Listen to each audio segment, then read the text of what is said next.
Olá pessoal, tudo bem com vocês?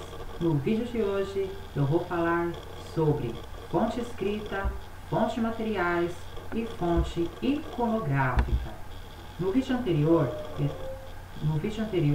eu tinha falado sobre as fontes da história. Agora eu vou falar sobre fonte escrita, materiais e iconográfica, e no próximo vídeo eu vou falar sobre fontes orais, ok?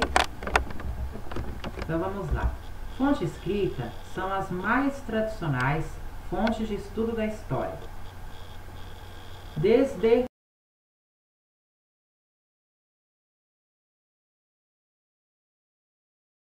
e livro, as fontes escritas fornecem valiosas informações para o historiador. Atualmente, com o interesse dos historiadores por aspectos do cotidiano, do dia a dia das pessoas, novos tipos de fonte escrita têm sido valorizados, como receitas culinárias e diários. Então, as fontes escritas são as mais tradicionais fontes de estudo da história, ou seja, porque foi através da escrita que nós tivemos a história, ou seja, a história são relatos escritos, ou seja, tudo que aconteceu na história foi escrito e está escrito até os dias de hoje.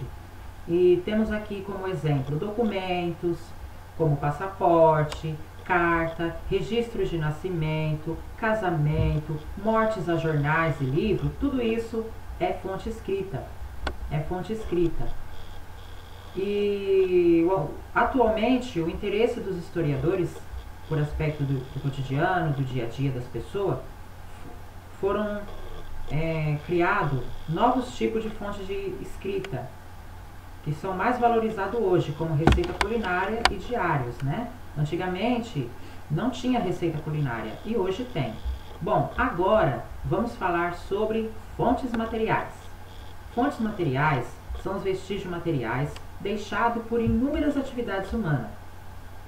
Os instrumentos de trabalho, utensílios domésticos, vestuário, moradias, monumentos, meios de transporte, moedas e qualquer material produzido pelas pessoas são considerados fontes materiais.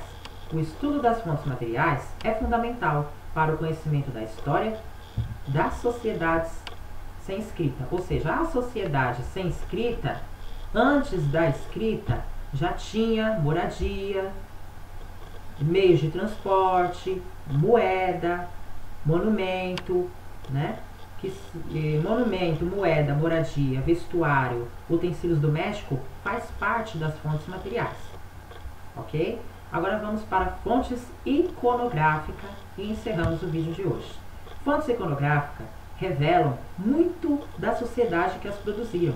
Algumas pessoas podem pensar que a análise das imagens serve apenas para conhecer a arte, a forma como as pessoas do passado se expressavam, por meios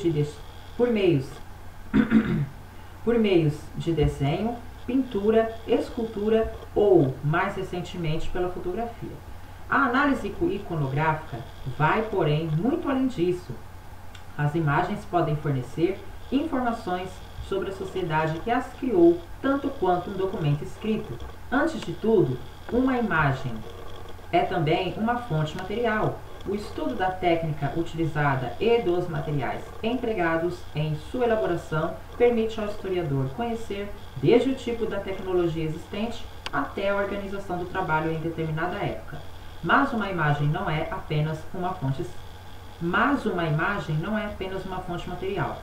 Ela é uma representação em traços e cores das ideias, das crenças e dos valores de uma sociedade. Cabe ao historiador analisar essa representação para tentar entender o que determinada sociedade pensava e sentia e em que acreditava. Então, as fontes iconográficas, algumas pessoas podem pensar que a análise das imagens serve apenas para conhecer a arte, a forma como as pessoas pensam, a forma como as pessoas do passado se expressavam. Ou seja, as pessoas, antigamente, elas se expressavam por meio de desenho, por meio de pintura, por meio de escultura. É a forma que as pessoas se expressavam, né?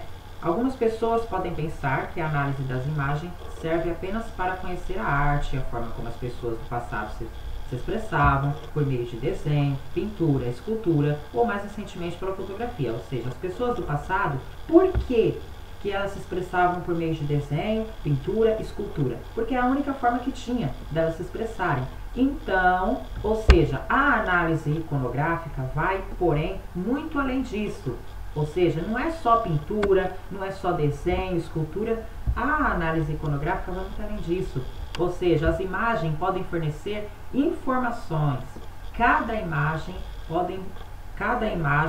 pode fornecer informações sobre sociedade que as criou, tanto quanto um documento escrito.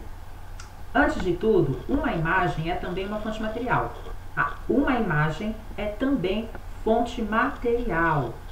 O estudo da técnica que foi utilizado e dos materiais empregados em sua elaboração permite ao historiador, ou seja, o que permite ao historiador? Conhecer desde o tipo de tecnologia existente até a organização do trabalho em determinada época, ou seja, o historiador ele tem que ir lá para trás, desde quando surgiu a tecnologia até a tecnologia existente que é a de agora. A imagem não é apenas uma fonte material. A imagem é uma representação em traços, cores, né? Das ideias, das crenças, dos valores de uma sociedade. A imagem, ela expressa muita coisa. Se você fizer uma leitura de uma imagem, você vai começar a entender muita coisa. E uma imagem, se você faz a leitura de uma imagem, você pode entender muita coisa. A imagem, ela nos traz informações. Às vezes, só de você olhar uma foto, só de você olhar uma imagem, a imagem já nos traz informações. Cabe ao historiador analisar essa representação para tentar entender o que em determinada sociedade pensava e sentia e acreditava. Ou seja, o historiador ele tem que pegar o passado e trazer para o presente. E ele fazer uma observação do que era no passado e do que é no presente e o que mudou. O que as pessoas do passado sentiam e o que as pessoas de hoje sentem. O porquê que no passado foi assim e como que ocorreu essa mudança do passado até agora. Por que no passado as pessoas se expressavam só por desenhos e pinturas? Porque ainda não tinha chegado a escrita. A partir do momento que chegou a escrita, mudou tudo isso. Então, pessoal, esse foi o vídeo de hoje. No próximo vídeo, eu vou falar sobre fontes orais. Então, no próximo vídeo, eu vou falar sobre fontes orais. Ok? Então, por hoje é só. Fiquem com Deus e até a próxima. Não se esqueçam, se inscrevam no meu canal, deixem um like de que gostou e até mais. Tchau, tchau.